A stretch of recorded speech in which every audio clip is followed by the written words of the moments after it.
देखा और इन्हीं चीजों को देखते हुए सदगुरु कबीर साहब ने यह बात कही कि भाई रे दो जगदीश कहाँ ते आया। उस परमात्मा अर्थात एक ही परमात्मा ने, क्योंकि उसका ऐसा नहीं है कि हिंदुओं का स्वर्ग और नरक अलग है, यवन संस्कृति का दोजख और उनका जन्नत अलग है, ऐसा नहीं है। इसी प्रकार से जो हमारे पाश्चात्य संस्कृति की जो संस्कृति है, क्राइस्ट जीसस की जो संस्कृति है, उनके अनुसार से जिसको हेवन कहते हैं, उनका अलग नहीं है। पूरे विश्व में जितने भी जीव हैं, न केवल मनुष्य के लिए बल्कि जितने भी प्राणी हैं, जल में रहने वाले, आकाश में रहने वाले, स्थल पर पृथ्वी पर रहने वाले, सूखे में रहने वाले, जितने भी जड़ है और जंगम हैं, जितने भी जड़ चेतन हैं, सभी के लिए सद्गुरु परमात्मा ने, वह सत्य लोकवासी सत्य पुरुष परमात्मा ने एक ही प्रकार की व्यवस्था सबके लिए की है।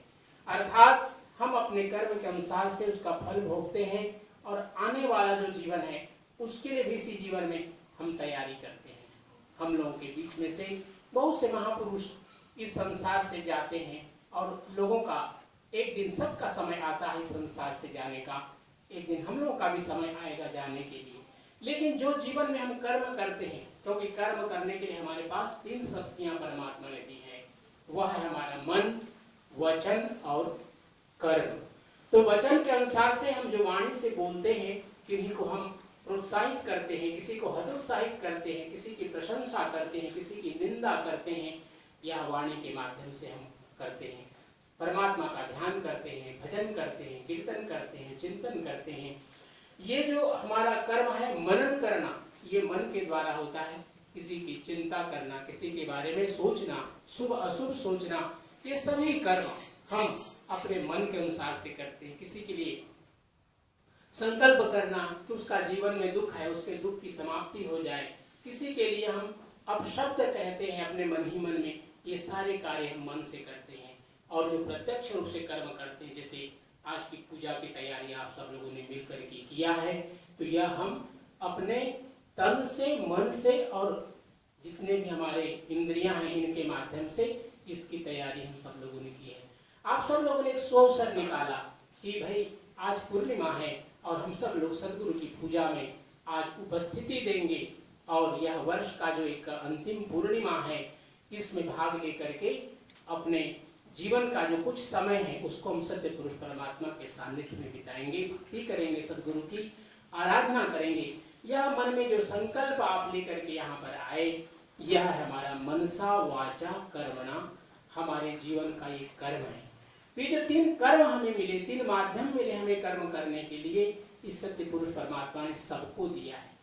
हम सब लोग इस समय जो जीवन जी रहे हैं, कबीर साहब हमारे एक समय थे, आज के 600 साल पहले, उनके 120 वर्षों की जो लीला काल था उस समय का, उसकी कथा, उनके जीवन दर्शन हम लोग पढ़ते हैं। इसी प्रकार अन्य अन्य महापुरुषों के भी उनके समय का जीवन को देख करके, उनके समय जब वो थे इस पृथ्वी पर, उन्होंने क्या क्या किया, किसके साथ उनका कैसा व्यवहार हुआ, ये कथाएं हम सब लोग पढ़ते हैं। अभी अभी एक पर्व बीता जिसको हम क्रिसमस कहते हैं, उसमें एक सांता क्लॉज है ना, सांता बोलते हैं इसलिए क्योंकि प्रोनाउंसिएशन ऐसा हो गया है, लेकिन वाकई वो संत है, संत क्लॉज।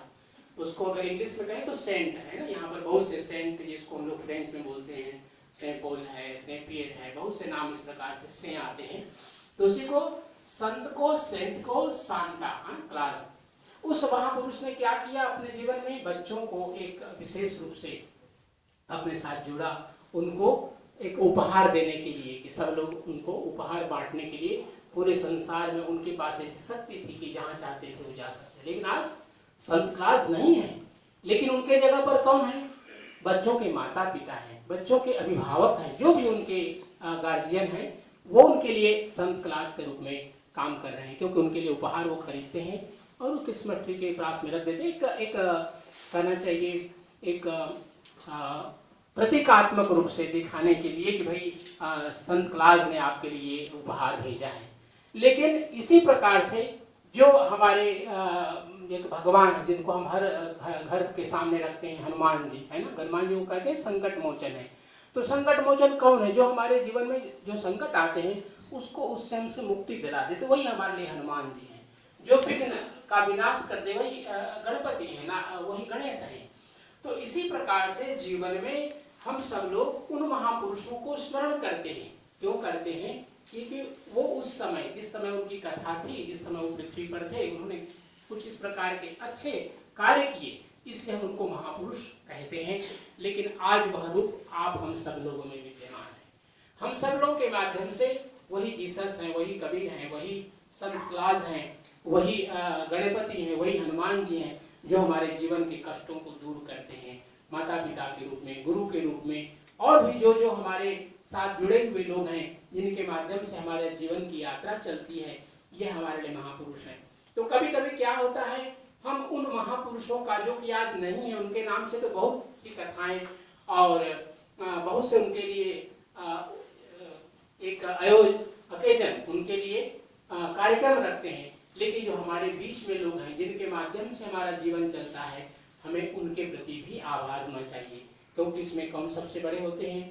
हमारे माता पिता हैं, गुरुजन हैं, जो भी हमारे मित्रगण हैं, बंधु बांधव हैं, जिनके द्वारा हमारा जीवन सुखमय बन पाता है, हमारे कष्टों से हम दूर हो पाते हैं, हमारे जितने भी विघ्न हैं वो सब